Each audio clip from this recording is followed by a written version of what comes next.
Clear? चलिए भाई, thank you so much बेटा, आपको पढ़ा करके अच्छा लगा। 50% बच्चे बचे हुए हैं अप्रोक्सीमेटली। 2800 से स्टार्ट किया था, 1400 के आसपास बचे हुए हैं।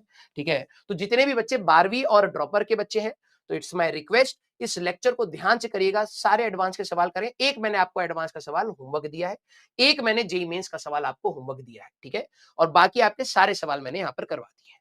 ठीक है, love you all, thank you so much. ठीक है, मैं गुस्से में नहीं पढ़ा रहा था बेटा, मेरा शांत होने, वो सीरियस होने का रीजन यही था, क्योंकि बैच की क्लास होती है ना बेटा, तो हंसी मजाक करो, और जब बच्चे ज्यादा करते हैं तो चैट बंद करने का ऑप्शन होता है। बंद कर दी चैट, शांत, अपने हिसाब से फिर से नॉर्मल कर दिया। यहाँ चैट बंद करने का ऑप्शन नहीं है, है ना? और नहीं है तो फिर पूरी क्लास डिस्टर्ब ना हो और पढ़ने वाले बच्चों का नुकसान ना हो, तो इसीलिए मैंने बिल्कुल सीरियस मोड में ही पढ़ाया है। ठीक है, लव यू ऑल। ठीक है, हाँ, तो जितने भी 12वीं क्लास के बच्चे हैं बेटा, पूरी एनर्जी आप लगा के रखिएगा।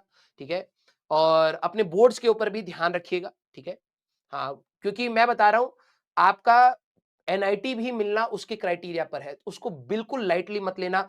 12वीं क्लास के बच्चे बहुत सारे ऐसे होते हैं जो आखिरी मोमेंट पे बोर्ड्स को लाइटली लेते हैं।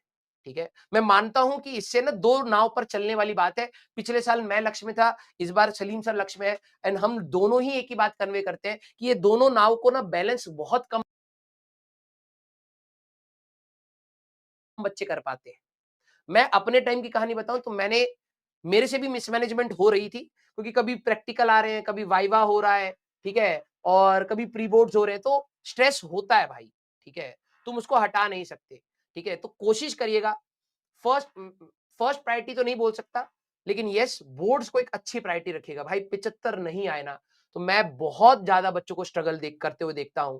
फिर उनको बताओ कि एनआईओएस का फॉर्म निकलता है, ये है वो है। फिर जब अगली बार आप जेई मेंस का फॉर्म भरोगे तो उसमें मार्कशीट नहीं, बहुत बवाल है भाई, बहुत बवाल है। तो प्लीज आप लोग यही कोशिश करिएगा कि यार 75 से नीचे ना जाओ। ठीक है, 75 से नीचे ना जाओ, पूरी कोशिश रखिएगा इससे ऊपर रहो। देखो, मेरे को पता है आप लोग अच्छा करेंगे, लेकिन लाइटली मत लीजिएगा। ठीक है, हाँ, लाइटली मत लीजिएगा। और केमिस्ट्री और मैथ्स से बिल्कुल अलग पेपर आएगा, मैं बता रहा हूं। इतना जेई मेंस के लिए डर नहीं लगेगा जब आप फिजिक्स का प्री बोर्ड के लिए बैठोगे, देख लीजिएगा आप। ठीक है, आप में से कई सारे बच्चे डमी स्टूडेंट्स होते हैं। ठीक है, जिन्होंने तो पूरे 2 साल तक थ्योरी वाला पेपर लिखकर देखा भी नहीं है। जब आप पेन लेकर बैठोगे ना, 2.5 घंटा पेन ही नहीं चलेगा कहीं से। ठीक है, और ठंड का मौसम और होता है, डायग्राम इधर बना दिया, लेबलिंग करी नहीं। और जब स्कूल गोइंग जो बच्चा होता है, उसको एटलीस्ट आदत हो गई होती है कि भाई आंसर कैसे लिख रहा है, स्कूल का टीचर मार्क्स काट लेता है। ठीक है, जो आप लोगों ने 10वीं क्लास में प्रेजेंटेशन पर काम किया था, वो आपकी प्रेजेंटेशन खत्म हो जाती है। आपको हर बार कभी इधर सॉल्व कर दिया, कभी उधर सॉल्व कर दिया, कभी इधर सॉल्व कर दिया। ठीक है, 2-3 स्टेप्स उड़ा दिए, आपको पता भी नहीं चलेगा कहां मार्क्स चले गए। ठीक है, हम्म। तो कोशिश करिएगा कि आप लोग बोर्ड्स को इक्वल रेस्पॉन्सिबिलिटी के साथ पढ़िएगा। हल्का बिल्कुल मत लेना बेटा, क्योंकि एक बार गलती हो गई ना, तो आपके पेरेंट्स, मतलब मैं क्या बताऊं, आपको अपने पेरेंट्स को कन्विंस करना पड़ेगा कि आप पढ़ रहे थे। ठीक है, पेरेंट्स को जेई मेंस की लोड मैं बता दे रहा हूं। पेरेंट्स को जेई मेंस और जेई एडवांस तब समझ आएगा जब आप कॉलेज जाओगे। एक बार आप बोर्ड्स में अच्छे ले आओ, जेई मेंस मत करके आओ। आपके पेरेंट्स खुश रहेंगे जब तक आपके बोर्ड्स के मार्क्स आएंगे। जब वो कॉलेज के लिए पूछेंगे ना, आप कहोगे कॉलेज नहीं मिलेगा भाई, अच्छा, वो कहेंगे बोर्ड मार्क्स आए तो है। तब उनको समझ आएगा कि अच्छा यार, ये भी एक इक्वली इंपॉर्टेंट चीज थी। समझ रहे हो? और हाँ, ये बात भी है कि बोर्ड्स भी इक्वली इंपॉर्टेंट है, क्योंकि आपका अगर वो क्राइटेरिया से नीचे गिरे तो फिर आपके लिए बहुत दिक्कत है। आपको, आप चाहे कितना अच्छा परसेंटाइल ले आओ, एनआईटी तक नहीं मिलना।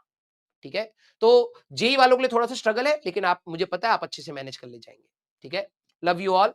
ठीक है, हाँ, बुक कब आएगी बेटा? कोशिश है कि मंडे को हम लोग लॉन्च कर देंगे। ठीक है, बुक का काम हो चुका है, उसमें सैंपल पेपर्स लगने थे, वो हम लोगों ने लगा दिए हैं। ठीक है, बुक का मोस्टली काम हो चुका है, प्रूफ रीडिंग हो गई है, छोटी मोटी गलतियां जो भी थी वो पकड़ ली गई हैं। ठीक है, तो मोस्ट प्रोबेबली मंडे को हम लोग करेंगे। ठीक है, लेकिन सिर्फ बुक के भरोसे मत रहिएगा, मैं आपको पहले ही बता रहा हूं। ठीक है, सिर्फ बुक के भरोसे नहीं, आपको पढ़ना पड़ेगा। ओके, यस, चलिए, ऑल दी बेस्ट बेटा। मैंने आपका ज्यादा टाइम नहीं लिया है, मैंने कोशिश करा है कम से कम में करें। हम लोगों ने अप्रोक्सीमेटली 30-40 सवाल लगाए हैं, इवन एडवांस एंड जेई में सबको कंप्लीट करा है। तो आप जब भी दोबारा इसको देखेंगे तो ये कंप्लीट आपका लेक्चर डन हो गया है मेरी तरफ से। Love you all, thank you so much. अपन लोग मिलते हैं बेटा नेक्स्ट क्लास में। Till then tata bye bye, take care, पढ़ते रहिए, मचाते रहिए।